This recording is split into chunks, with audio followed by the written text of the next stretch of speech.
MAGA truck drivers are about to lose their jobs due to Trump tariffs because of lack of import due to tariff on the world. Remember, most of them voted for him and they are getting exactly what they voted for. Another worst week for the trucking industry. I'm actually sitting in Seattle, Washington right now without a load. I don't have no load right now. I dropped my load 8 o'clock in the morning and it's already 1 o'clock that I'm sitting here waiting for the load. A lot of people been asking me, does it gonna get fixed? Is it gonna get better? I have no fucking clue what is gonna happen because day by day it's getting worse and worse. I have no clue. I haven't seen trucking industry like this in the past 10 years. This is the worst year for the trucking industry. Worst year. And when I came to the truck stop, I reserved a shower. There were 23 people in front of me in the line. 23 people. It's been 4 hours I'm waiting for the shower. And they still 3 people ahead of me. Still. So you can imagine that how many people are sitting at this truck stop without a load. All the truck drivers, we have nothing else to do besides taking shower all day. Pray for everybody. Stay safe on the road. 90% of the truck drivers voted for Trump. Now they go to the ports and the piers and look for a load to carry, and they find out that half the fucking ships are empty and the other half are being diverted by China to other places. The only fucking thing you'll be hauling is Trump the fuck out of the White House back to Mar-a-Lago. Here's Joe from Georgia. Trucking in the United States is getting ready to suffer. And truckers who depend on those shipments for their jobs are going to be unemployed, especially if you're operating on the west coast of America, because all those shipments that go to China that aren't going to happen because of the tariffs, those shippings go to California ports. Well, in May of 2020, during COVID, there was 50 blank sailings in California going to China. That means canceled sailings where full ships would go to China. Now, 50 in 2020 in COVID. This past month, in the beginning of April, there's been 80 already. And someone said it.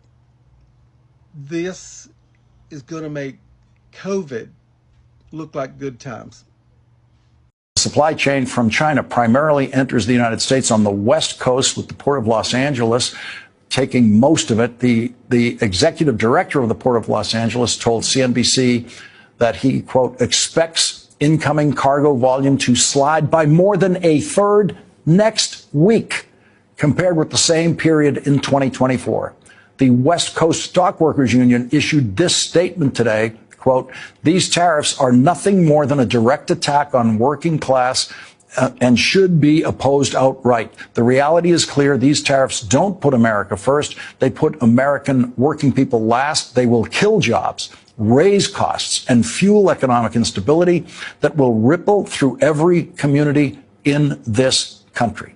So the Trump tariffs are already killing jobs in this country, like truck driving jobs at the Port of Los Angeles, which makes it all the more ludicrous when the Trump team tries to tell you that tariffs do not raise prices in this country.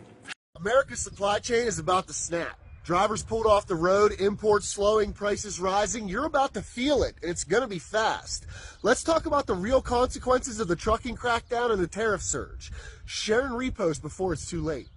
On April 28, 2025, President Trump's executive order enforcing strict English proficiency for commercial drivers combined with rising tariffs could trigger a domino effect unlike we've ever seen before. 350,000 truckers are at risk of losing their livelihoods. These aren't just numbers. Truckers are responsible for moving everything from food to fuel and medical supplies to electronics. Without them, the entire supply chain is in serious trouble. But that's not all. Rising tariffs on goods from overseas and slowing shipping are already putting a squeeze on the flow of products into the country. This double blow could mean more than just a temporary inconvenience. The consequences are real and they're coming. So here's what we could be looking at. Food shortages. No trucks mean no fresh foods. Shelves empty fast. Milk, eggs, bread gone. Without international shipping, also slowing, even canned goods could vanish. Prepare now or go without. Fuel shortages. Gas stations run dry. No deliveries means no fuel. Prices skyrocket as demand outpaces supply, especially with rising tariffs on imported oil.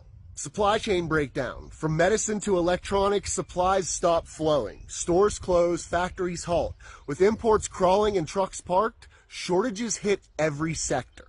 Rising costs. Everything gets more expensive. Food, fuel, essentials to live. Fewer drivers and new tariffs mean prices surge and your paycheck buys less and less every week. Unrest. Empty shelves and rising costs could spark chaos. People get desperate, fights break out, riots grow, one spark and things spiral.